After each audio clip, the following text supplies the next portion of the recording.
সামনের বছর রাজ্যে বিধানসভা নির্বাচন ইতিমধ্যেই ঘর গোছাতে শুরু করে দিয়েছে বিভিন্ন রাজনৈতিক দল। দক্ষিণ চব্বিশ পরগনার ভাঙড়ও প্রায়শই খবরের শিরোনামে উঠে আসে। বিভিন্ন সময়ে সেখানে তৃণমূল এবং আইএসএফ এর মধ্যে জোট টক্করও দেখা গিয়েছে।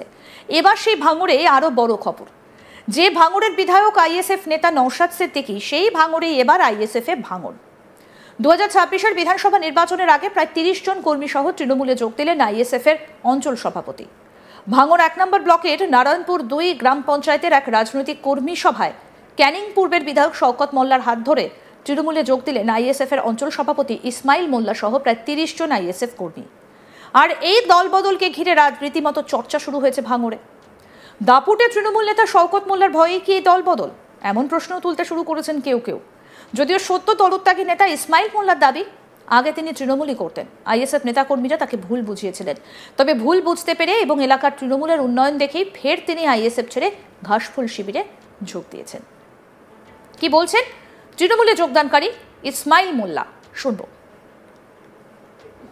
আমি দীর্ঘদিন তৃণমূল পার্টিতে করতাম, কিছু 21 সালে কিছু কারণবশত একটু ভুল বোঝাবুঝি হয়েছিল। প্লাস আইএসএফের কিছু ছেলেটা আমার খুব কান ভাঙচি দিয়ে আমার সামনে রেখে দিয়ে ওরা কাজটা করেছে। ওরা আমার বেশি সব দিক দিয়ে ফাঁসিয়ে দিয়েছে। আমি আমার ভুল বুঝতে পেরে আবার আমি আইএসএফ ছেড়ে টিএমসি পার্টিতে যোগদান করেছি। আমার টিএমসিটা ভালো লাগে, আমার অনেক উন্নয়ন দিয়েছে। প্লাস আমার 2 ভাইয়ের ঘর দিয়েছিল, আমাদের অনেক কান ভাঙচি দিয়ে এই পার্টিটা নিয়েছিল আইএসএফ পার্টিটা। আমরা আবার ভুল বুঝতে পেরে আমরা টিএমসি পার্টি যোগদান করেছি, যাতে সারা জীবন থাকতে পারি তৃণমূল পার্টির সঙ্গে। সেইভাবে আমরা নিজের ঘর পেয়েছি বা অনেক সুযোগ সুবিধা পেয়েছি। আমাদের গিন্নি একটা কৃষক বন্ধু টাকা পায়, প্লাস আমাদের অনেক কিছু কন্যাশ্রী টাকা পাওয়া, সব যা কিছু সুযোগ সুবিধা আমরা সব কিছু পাই। এক কথায় বলা যেতে পারে উন্নয়নের, আমরা অনেক কিছু পাই। উন্নয়নের জন্য কি তৃণমূলে যোগ দেওয়া? হ্যাঁ, অনেক ভুল বোঝাবুঝিতে আমার চলে গেছিলাম। কোনো দায়িত্বে ছিলেন আপনি? সভাপতি দায়িত্ব ছিলাম। কোন অঞ্চল বা কোন? চন্দনেশ্বর 2 নম্বর অঞ্চল, কালদিক গ্রাম। অঞ্চল সভাপতি ছিলেন? অঞ্চল সভাপতি ছিলাম, প্লাস গ্রামের সভাপতি ছিলাম। এদিকে শওকত মোল্লার দাবি, ভাঙড়ে এই ধরনের যোগদান কর্মসূচি প্রতিনিয়তই কোথাও না কোথাও চলছে। আগামী দিনে ভাঙড় ও ক্যানিং আইএসএফ মুক্ত করাই তার মূল লক্ষ্য বলেও জানিয়েছেন শওকত মোল্লা। এবার শুনবো কি বলছেন শওকত মোল্লা, শুনুন।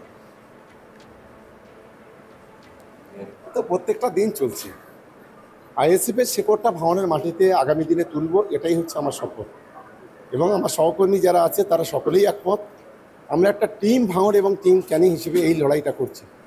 আমরা যতক্ষণ না পর্যন্ত আইএসএফকে এখান থেকে 0 রানে পাঠাবো, ততক্ষণ পর্যন্ত আমাদের লড়াই ধারাবাহিক চলবে। সে রাতে দিনে গণতান্ত্রিকভাবে এই লড়াইটা চলবে। কোন এলাকা থেকে কতজন জয় করে? এবং আজকে চন্দনেশ্বর 2 নম্বর ব্লকে মাধবপুর থেকে এখান থেকে প্রায় 30 জন আইএসএফের কর্মী তালদি গ্রাম থেকে তারা এখানে আমাদের সঙ্গে যোগদান করেছে। আমরা দলের পক্ষ থেকে তাদেরকে স্বাগত জানাচ্ছি। বাংলাকে রক্ষার জন্য এই মুহূর্তে বাংলার সর্বধর্মের মানুষ, সমস্ত মানুষ এক হওয়া উচিত। তাই যারা আজকে সময় উপযোগী হিসেবে যারা আজকে দলে যোগদান করেছে তাদেরকে আমি দলের পক্ষ থেকে স্বাগত জানাচ্ছি।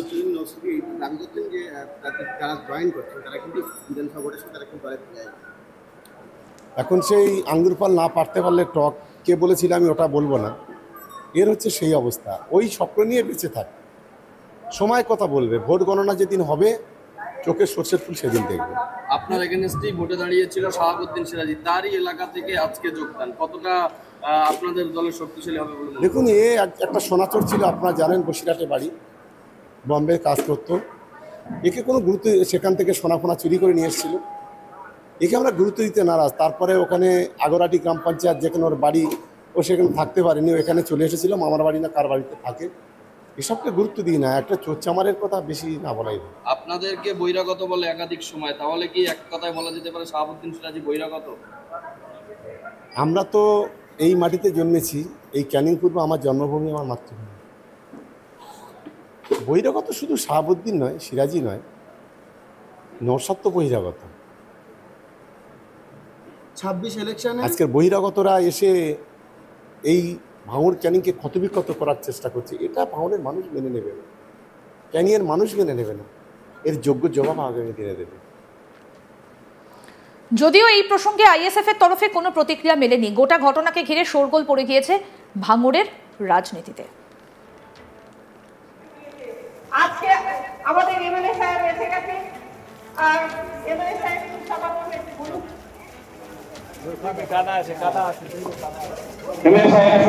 সামনের বছর রাজ্যে রয়েছে বিধানসভা নির্বাচন। ইতিমধ্যে ঘর গোছাতে শুরু করে দিয়েছে বিভিন্ন রাজনৈতিক দল। দক্ষিণ চব্বিশ পরগনার ভাঙড়ও প্রায়শই খবরের শিরোনামে উঠে আসে। বিভিন্ন সময় সেখানে তৃণমূল এবং আইএসএফ এর মধ্যে জোর টক্কর দেখা দেয়। এবার সেই ভাঙড়ে আরো বড় খবর, যে ভাঙড়ের বিধায়ক আইএসএফ নেতা নওশাদ সিদ্দিকী, সেই ভাঙড়েই এবার আইএসএফ এ ভাঙন। 2026 বিধানসভা নির্বাচনের আগে প্রায় 30 জন কর্মী সহ তৃণমূলে যোগ দিলেন আইএসএফ এর অঞ্চল সভাপতি। ভাঙড় 1 নম্বর ব্লকের নারায়ণপুর 2 গ্রাম পঞ্চায়েতের এক রাজনৈতিক কর্মী সভায় ক্যানিং পূর্বের বিধায়ক শওকত মোল্লার হাত ধরে তৃণমূলে যোগ দিলেন আইএসএফ এর অঞ্চল সভাপতি ইসমাইল মোল্লা সহ প্রায় 30 জন আইএসএফ কর্মী। আর এই দলবদলকে ঘিরে রীতিমতো চর্চা শুরু হয়েছে ভাঙড়ে। দাপুটে তৃণমূল নেতা শওকত মোল্লার ভয়েই কি দলবদল, এমন প্রশ্ন তুলতে শুরু করেছেন কেউ কেউ। কিন্তু দলবদলের পর কি বলছেন তৃণমূলে যোগদানকারী নেতা ইসমাইল মোল্লা, শুনবো। আমি দীর্ঘদিন তৃণমূল পার্টিতে করতাম, তা কিছু 21 সালে কিছু মানে কারণবশত একটু ভুল বোঝাবুঝি হয়েছিল, প্লাস আইএসএফের কিছু ছেলেটা আমার খুব কান ভাঙচি দিয়ে আমার সামনে রেখে দিয়ে ওরা মানে কাজটা করেছে। ওরা আমার বেশি সব দিক দিয়ে ফাঁসিয়ে দিয়েছে। আমি আমার ভুল বুঝতে পেরে আবার আমি আইএসএফ ছেড়ে টিএমসি পার্টি যোগদান করেছি। আমার টিএমসিটা ভালো লাগে, আমার অনেক উন্নয়ন দিয়েছে, প্লাস আমার 2 ভাইয়ের ঘর দিয়েছিল, আমাদের অনেক কান ভাঙচি দিয়ে এই পার্টিটা নিয়েছিল আইএসএফ পার্টিটা। আমরা আবার ভুল বুঝতে পেরে আমরা টিএমসি পার্টি যোগদান করেছি, যাতে সারা জীবন থাকতে পারি তৃণমূল পার্টির সঙ্গে। সেইভাবে আমরা নিজের ঘর পেয়েছি বা অনেক সুযোগ সুবিধা পেয়েছি। আমাদের গিন্নি একটা মানে কৃষক বন্ধু টাকা পায়, প্লাস আমাদের মানে অনেক কিছু কন্যাশ্রীটা টাকা পাওয়া, সব যা মানে যা কিছু সুযোগ সুবিধা আমরা সব কিছু পাই। এক কথায় বলা যেতে পারে উন্নয়নের নিরিখে আমরা অনেক কিছু পাই। তা উন্নয়নের জন্য কি তৃণমূলে যোগ দেওয়া? হ্যাঁ, মানে অনেক ভুল বোঝাবুঝিতে আমরা চলে গেছিলাম। কোনো দায়িত্বে ছিলেন আপনি? সভাপতি দায়িত্ব ছিলাম। কোন অঞ্চল বা কোন বুথে? চন্দনেশ্বর 2 নম্বর অঞ্চল, কালদিক গ্রাম। মানে অঞ্চল সভাপতি ছিলেন? অঞ্চল সভাপতি ছিলাম, প্লাস গ্রামের সভাপতি ছিলাম।